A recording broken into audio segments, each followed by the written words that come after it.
My name is Emily, and today is supposed to be the happiest day of my life. The sun is shining over the Oregon countryside, bathing everything in golden light. Rows of white chairs are lined up under a wooden arch wrapped in wildflowers. Guests sip champagne and laugh beneath strings of fairy lights. Everything is beautiful, dreamlike even. I'm standing in my wedding dress, holding the hand of the man I love, Daniel. We met 6 years ago during a volunteer trip to Alaska, and since then, we have faced every storm together. Long distance jobs, lost savings, postponed planned sleepless nights. But we made it here. We built this life with scraped knees and stubborn love. Everyone says weddings are stressful, but ours came together against all odds. We planned it ourselves, paid for it ourselves. Even the location, this charming family owned farm, was booked with a generous discount thanks to one of Daniel's old college friends. Looking around, I can hardly believe we pulled it off. But even as the music plays and everyone claps during the toast, I feel a weight in my chest, a quiet discomfort that I cannot explain. My parents are here. My mother, Patricia, is dressed in an expensive navy gown, her hair done up meticulously. She has barely smiled all day. My father, Martin, has mostly stayed near the back, nodding politely at guests and sipping from his wine glass. They have always been like this, elegant, distant, perfectly composed. From the outside, people admire them. But growing up, I always felt like a guest in their presence. And then there is my grandfather, Grandpa Thomas, 85 years old. Tall, white-haired, still sharp as ever. He raised me through most of my childhood while my parents worked overseas. He taught me how to ride a bike, how to balance a checkbook, how to stand up straight and speak the truth. He is the only person in my family who has ever made me feel safe. When he walks to the front of the room with a champagne flute in his hand, the music softens. Guests begin to quiet down. My heart warms. Grandpa has always loved giving speeches, and I know this one will come from the heart. He clears his throat, smiling at the crowd. Today is a special day, he begins. My beautiful granddaughter Emily is starting a new life with a good man, and I could not be more proud. Everyone claps. I watch his face closely. His hands are steady. His eyes shine with pride. I still remember when she was just a little girl building wedding tents in the backyard out of old bed sheets and sticks. She has always been strong, always dreamed big. More clapping. Grandpa pauses, then turns toward me, and I am especially glad he says warmly that the house I gave you helped make this new life possible. My smile falters. The room goes quiet again. His words hang in the air, gentle but heavy. The house I gave you. My fingers tighten around Daniel's. I force a small smile. My mind races. What house? Grandpa chuckles, looking at the crowd. She has always been too humble to talk about it, but I remember giving her that lakeside cottage 5 years ago. I told her to save it for when she found someone worth building a life with. I guess that moment finally came. Laughter echoes around the room, glasses clink, someone cheers. But I am not laughing, because I have no idea what he's talking about. There was no house, at least not for me. I glance at my mother. She is staring down at her napkin, her lips tight. My father clears his throat, shifting in his seat. They do not look at me. Daniel leans in and whispers, "Is everything okay?" I nod, but my heart is pounding. There is a ringing in my ears. I look back at Grandpa, still smiling on the stage, still thinking he is celebrating something real, a house, a gift, a future that I never received. My mouth goes dry. This is my wedding, my perfect day. I should be thinking about love and laughter and happily ever afters. Not this strange, unsettling revelation in front of every person I know, but I cannot shake it. What house? Where is it? Why didn't I know? And why are my parents looking like they hope the floor swallows them whole? I try to shake it off, try to breathe and focus on Daniel, on the vows we are about to share. But something deep inside me has been cracked open. I do not know what it is yet, but I know I have to find out. After the ceremony, after the dinner, after the first dance and the smiles for photos, when most of the guests had gone home and only a few close family members stayed behind, I found myself standing under the soft glow of string lights trying to breathe. Daniel had gone to grab our overnight bags from the bridal suite. My shoes were off the grass, cool under my bare feet. My bouquet was resting on a chair. Everything was quiet finally, except my thoughts. I kept hearing Grandpa's voice in my head. "The house I gave you." It looped in my mind over and over like a broken radio signal. There was no house, not that I ever received, so why would he say that? And why did my parents react the way they did? It wasn't just confusion on their faces, it was guilt. My parents have always been composed. I don't remember ever seeing them openly argue or cry. They didn't yell, they didn't slam doors, but they had a different kind of coldness, one that made silence feel louder than any fight. I spent most of my childhood with Grandpa Thomas after they moved to Singapore for work. At first, they said it was just for a year, then another year, then another. I only saw them on holidays 2 weeks in summer, a week at Christmas. Sometimes not even that. I remember once asking my mother why they didn't just bring me with them. "Your grandfather is better at raising kids," she said, sipping her wine. "And we didn't want to interrupt your schooling." I never asked again. Grandpa raised me like I was his second chance. He taught me how to make pancakes, how to tie knots, how to stand up for myself when someone at school made fun of my crooked teeth. He came to every parent-teacher conference, every ballet recital, every birthday. He was my family. And now he believed he had given me something life-changing. A house, a home, something solid and beautiful to build a future on. Only, he hadn't. At least not that I knew of. I replayed the moment again in my mind. His smile, the audience's laughter, my mother's clenched jaw, the way my father looked away. Why would Grandpa make that up? He wouldn't, which meant he must have given it. But then, where was it? And if he did give it, who received it? I sat down on a wooden bench under a tall oak tree away from the last of the chatter. My heart beat steadily, but my stomach churned. Daniel returned and handed me a light sweater. "You okay?" he asked softly. "I will be," I said, not wanting to ruin the night. "Not yet." He nodded, brushing a piece of hair from my cheek. "I'll go warm up the car." I watched him walk away steady and good. He deserved peace, not buried family secrets. But something in me knew this couldn't wait. I needed answers. The next morning, I found a quiet moment before brunch to sit with Grandpa on the wraparound porch of the old farmhouse, where some family had stayed the night. He was sipping his coffee, the mug slightly trembling in his hand, but his eyes were as sharp as ever. "Morning, sweetheart," he said, patting the chair beside him. I sat, my hands clenched in my lap. "Grandpa?" I said gently. "Can I ask you something?" He looked at me concerned. "Of course. What's on your mind? Yesterday, during your toast. You mentioned a house." His brow furrowed. "Yes, the lake cottage. Why I tried to keep my voice calm." "What lake cottage?" He blinked, clearly surprised. "The one I transferred to your parents years ago for you. It was a gift. After you graduated from college. I told them it was for you when you were ready to settle down or start your life. I assumed they told you." "No," I said quietly. "They didn't." He stared at me. "Emily, they didn't give it to you." I shook my head. There was a long silence. "I even paid to have it renovated," he said softly, almost to himself. "New roof, solar panels, that little herb garden you liked." My chest tightened. "What happened to it?" I asked. "Do you know?" He rubbed his hands over his knees. "I asked once, maybe 2 years ago. Your father said you were thinking about renting it out to save money. That seemed practical to me, so I didn't question it. But I never knew about it," I said. Grandpa's face darkened.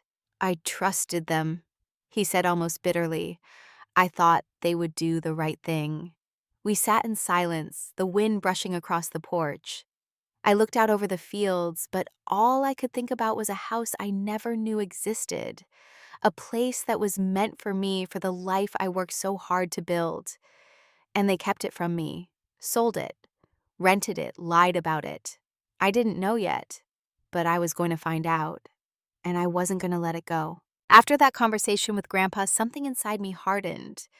I wasn't just curious anymore. I was angry, quietly, deeply angry. Not the kind that burns hot and then fades, but the kind that simmers beneath the surface asking for answers for justice. A house, a whole house, given in love, meant for my future, and hidden from me. I waited until Sunday evening when the post-wedding brunch had ended, and most of the guests had driven back to their lives. My parents were still staying in a small suite on the property, saying they needed a few more days to unwind before flying back home. I knocked on their door just after sunset. My palms were sweating. My mother answered. Her expression tightened the moment she saw me. "Emily," she said too brightly. "Come in, sweetheart. Everything okay?" I stepped inside. My father was sitting on the sofa reading something on his tablet. "Can we talk?" I asked. "Privately." They both nodded. My mother gestured to a chair. I didn't sit. Instead, I stood facing them, like I had rehearsed in my mind all afternoon. "I want to ask you something," I began, "and I want the truth." They exchanged glances, familiar, careful glances. Silent conversations built from decades of shared secrets. I continued. "Grandpa told me about the house, the lake cottage he gifted to me years ago, the one he put in your names with the condition that it would be mine when I was ready." My mother's face didn't change, but she stopped moving. My father lowered his tablet. "He asked about it during the wedding toast," I said, and I had no idea what he was talking about. Still no response. I felt the silence wrap around me like fog, thick, heavy, accusing. My voice trembled, but I pressed forward. "Why didn't you ever tell me? What happened to that house?" My father looked down. My mother finally spoke. "It's complicated," she said. "It doesn't have to be," I replied. "Did you keep it? Did you sell it?" There was a pause. Then my father cleared his throat. "We sold it," he said, 4 years ago. The words hit me like a slap. I swallowed hard. "You sold it," I repeated. "Yes," my mother added. "It wasn't personal, Emily. We needed the money." "For what?" I asked, my voice sharper now. "To pay off your father's business loans," she said as if that justified it. "There was a downturn. We were in trouble. We didn't want to worry you." "But it wasn't yours," I said. "It was mine. Legally, my father said the deed was in our name. Your grandfather didn't transfer it directly to you. But you knew what it was meant for." I shot back. "You knew what he intended." My mother stood smoothing her blouse. "You don't understand what it's like, Emily," she said. "Being responsible for a family. We made sacrifices to keep everything together. And I worked through college, slept on couches, skipped meals," I said. "You let me struggle while sitting on something that was supposed to help me." There was a long silence. My mother sighed.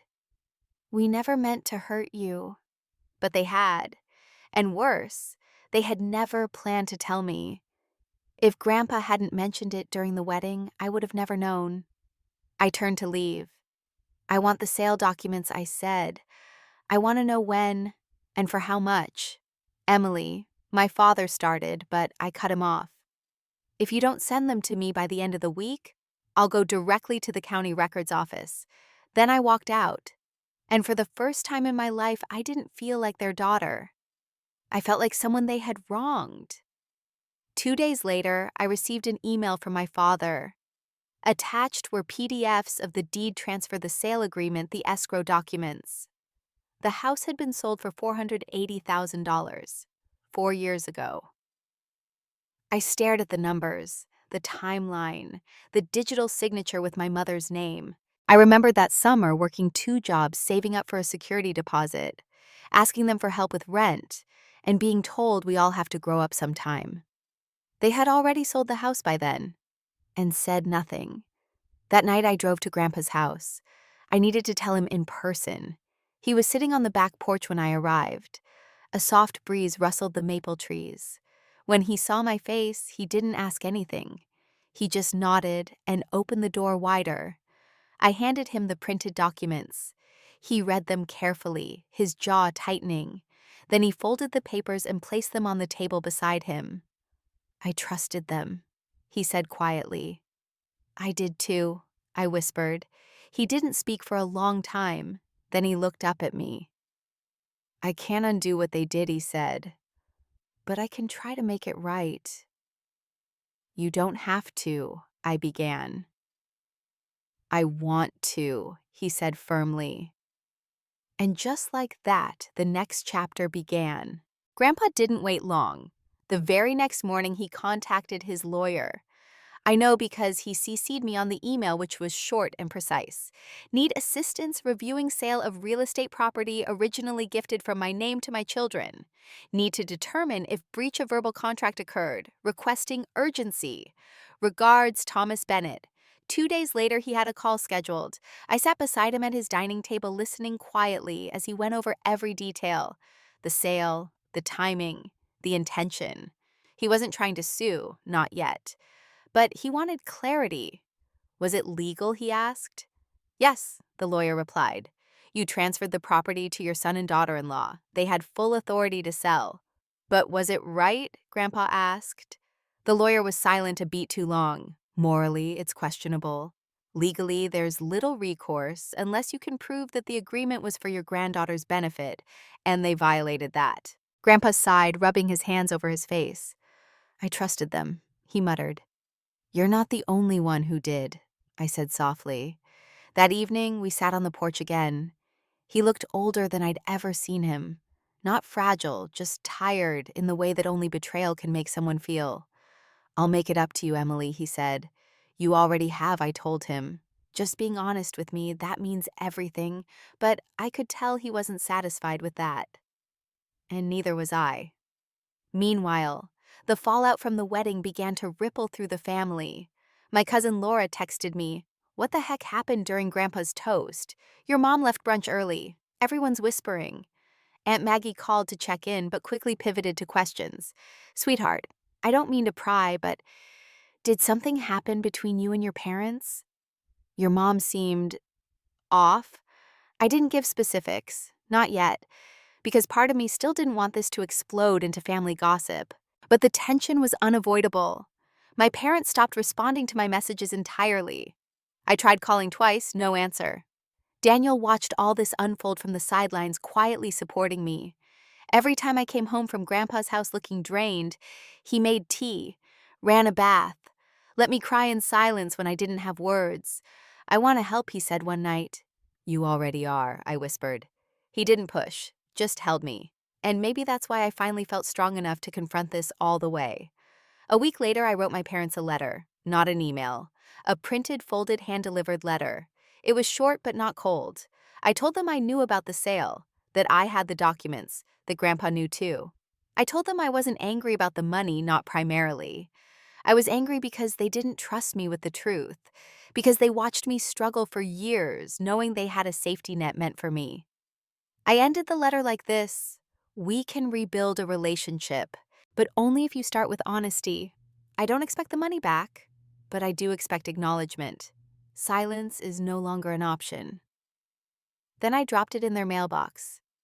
Days passed, then a week. No reply. Until one evening, my phone rang.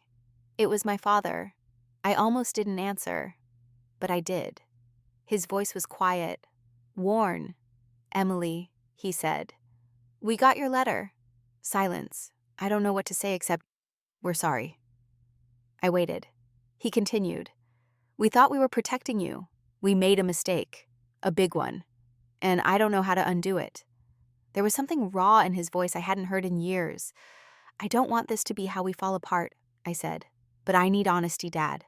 I need to know why." He sighed. "After the business collapsed, we were in trouble. We were ashamed. That cottage was just there, paid off. It felt like the only lifeboat. We thought we'd recover, and maybe one day we'd buy something else for you. But time passed, and we didn't." I closed my eyes. "I needed you," I said. "And you weren't there. That's the part that hurts the most." "I know." There was silence. "Then can we meet in person?" I hesitated, then agreed. The following Sunday, we met at a coffee shop. Neutral territory. Daniel came with me but waited in the car. My parents looked different, less composed, more human. My mother wore no makeup. My father looked like he hadn't shaved in days. They apologized, not defensively, not conditionally, just sincerely. "We were wrong," my mother said. "You deserved better." I nodded. Tears threatened my eyes. "I still don't understand how you could let me go through college with nothing I said, knowing there was something meant for me." "We didn't know how to ask for help," my father said, "or admit we'd failed." I studied them, and for the first time I saw fear behind their eyes. Not anger, not pride. Fear of losing me. I let them speak. I listened. And I forgave them partially. It wasn't perfect, but it was something. 2 weeks later, they emailed Grandpa. They offered to repay a portion of the sale, $100,000 over 5 years. It wasn't everything, but it was a start. Grandpa accepted, but not out of kindness for them, out of belief in me. "I want to use it to build something for your future," he said. "For your kids if you choose to have them, or for your business, or for whatever you dream next." And suddenly that lost cottage no longer felt like the end. It felt like a doorway, a turning point, one I had walked through and survived. The next time I saw Grandpa, he was sitting in his garden, coffee in one hand, a book in the other. When I walked through the gate, he smiled like nothing had ever been broken between us. "You look lighter," he said. "I feel lighter," I replied, setting down a bag of pastries on the table. It had been almost 3 months since the wedding. 3 months since that one sentence. He spoke into a microphone cracked open. Everything I thought I understood about my family. I'd gone through anger, through grief, through confusion, and now something like acceptance. Not perfect peace, not yet, but a clarity I didn't have before. "Your parents made their first payment last week," he said casually, sipping his coffee. "I've moved it into a trust. For you." I smiled faintly. "Thank you." But it wasn't about the money anymore. Not really. It was about truth. About not having to carry that shadow anymore. My relationship with my parents didn't magically fix itself, but we began again. Small, slow steps. Lunch every 2 weeks. Emails that weren't just formal.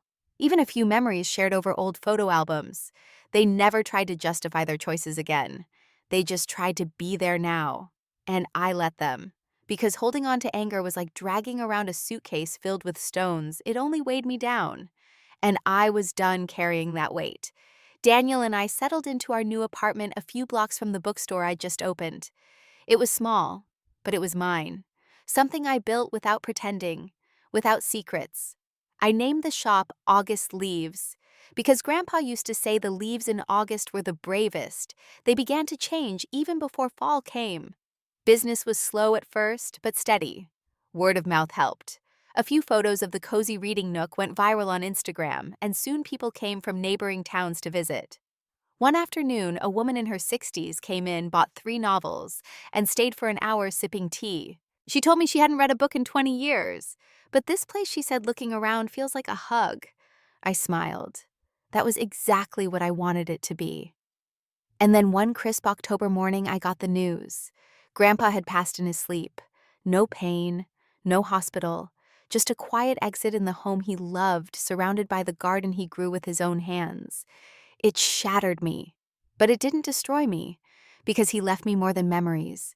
He left me his courage and his clarity, and his belief that silence is never a kindness when truth is needed. At his funeral, I gave a short speech. I didn't talk about the house, or the trust fund, or even the betrayal that had once broken both of our hearts. I talked about the summers we spent planting tomatoes, how he never once made me feel like I was too much for having big dreams, how he told me every single year, "Don't wait for permission to bloom, just grow." After the service, people hugged me. Some cried with me. My father stood off to the side, dabbing at his eyes. And my mother, she finally came over and hugged me tightly. "I'm proud of you," she whispered. It didn't fix everything, but it felt like a door opened. 2 years later, Daniel and I welcomed a daughter. We named her Elise, not after anyone in our family, but because Elise means "God is my oath." A quiet reminder to myself to stay true to who I am, even when others aren't. Grandpa would have loved her, She has his smile and his habit of asking hard questions before bedtime. When I look back now, it's not with bitterness, it's with awe. Because the girl I was at that wedding, smiling through confusion, hiding her hurt behind lipstick and lace, she had no idea how strong she really was. She had no idea that her life was about to crack open. Not to fall apart, but to finally let in the light. It started with one question from a grandfather who never stopped believing that truth matters, even if it hurts, especially if it hurts. If you've ever been betrayed by someone you trusted, I see you. If you've ever smiled at your own wedding while your heart was breaking under the surface, I see you. If you've ever kept silent because you were afraid of making people uncomfortable, I see you. And I want to say this. You're allowed to speak. You're allowed to feel anger. You're allowed to grieve what should have been. But more than that, you're allowed to begin again, to build something new, to change the story. Even if it starts with pain, even if no one else claps for you, even if the people who hurt you never say sorry, you get to reclaim your voice. You get to grow. And one day, if you're lucky, you'll look back not with regret, but with pride. Because you didn't let the lie define you. You let the truth set you free, just like I did.